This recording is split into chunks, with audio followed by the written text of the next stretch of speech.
Welcome to news అడ్డా. సమ్మర్లో తినాల్సిన పండ్లు ఇవే. వేసవి కాలం వచ్చిందంటే చాలు బాణుడు తన ప్రతాపాన్ని చూపిస్తూ ఉంటాడు. ఉష్ణోగ్రతలు పెరగడం వల్ల మన శరీరంలో నీటి శాతం తగ్గిపోయి త్వరగా అలసిపోతుంటాం.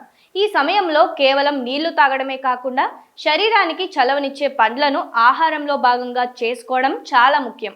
అయితే చాలా మంది ఈ పండ్లను కేవలం రుచి కోసం మాత్రమే తింటారు. కానీ వీటి వెనుక ఉన్న కొన్ని ఆసక్తికరమైన షాకింగ్ విషయాలు తెలిస్తే మీరు అస్సలు వదలరు. మొదటగా చెప్పుకోవాల్సింది పుచ్చకాయ గురించి. వేసవి అనగానే అందరికీ గుర్తొచ్చేది ఇదే. ఇందులో సుమారు 92% నీరు ఉంటుంది. ఇది మన శరీరాన్ని డీహైడ్రేషన్ నుంచి కాపాడుతుంది. కానీ మీకు తెలుసా, పుచ్చకాయలో ఉండే లైకోపిన్ అనే పదార్థం సూర్యుడి నుంచి వచ్చే హానికరమైన యూవీ కిరణాల నుండి మన చర్మాన్ని రక్షిస్తుంది. అంటే ఇది ఒక రకమైన సహజ సిద్ధమైన సన్ స్క్రీన్ లాగా పనిచేస్తుందన్నమాట. ఇక ఎండాకాలం రారాజు మామిడి పండు గురించి ప్రత్యేకంగా చెప్పక్కర్లేదు. మామిడి పండ్లను అధికంగా తింటే వేడి చేస్తుందని చాలా మంది భయపడతారు. నిజానికి మామిడిలో విటమిన్ ఏ మరియు సి పుష్కలంగా ఉంటాయి. ఇవి మన రోగనిరోధక శక్తిని పెంచుతాయి.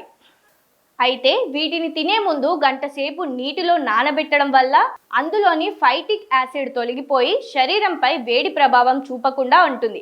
వేసవిలో దొరికే మరో అద్భుతమైన పండు తాటి ముంజలు. ఇవి కేవలం దాహాన్ని తీర్చడమే కాకుండా శరీరంలోని ఎలక్ట్రోలైట్ సమతుల్యతను కాపాడుతాయి.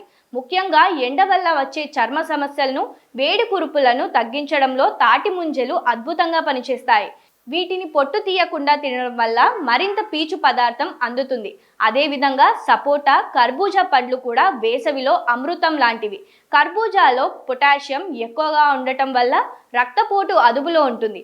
పైనాపిల్ కూడా ఈ సీజన్లో తీసుకోవడం మంచిది. ఎందుకంటే ఇందులో ఉండే బ్రోమెలైన్ అనే ఎంజైమ్ జీర్ణక్రియను మెరుగుపరుస్తుంది. తరచుగా ఎండలో తిరిగేవారు నిమ్మ జాతి పండ్లను తీసుకోవడం వల్ల విటమిన్ సి అంది వడదెబ్బ తగలకుండా ఉంటుంది. ఇలా ప్రకృతి మనకు ప్రసాదించిన ఈ కాలానుగుణ పండ్లను సరైన పద్ధతిలో తీసుకోవడం ద్వారా ఈ వేసవిని ఆరోగ్యంగా, ఉల్లాసంగా గడపవచ్చు. పండ్ల రసాల కంటే నేరుగా పండ్లను తినడం వల్లే పూర్తి స్థాయి పోషకాలు అందుతాయని గుర్తుంచుకోవాలి.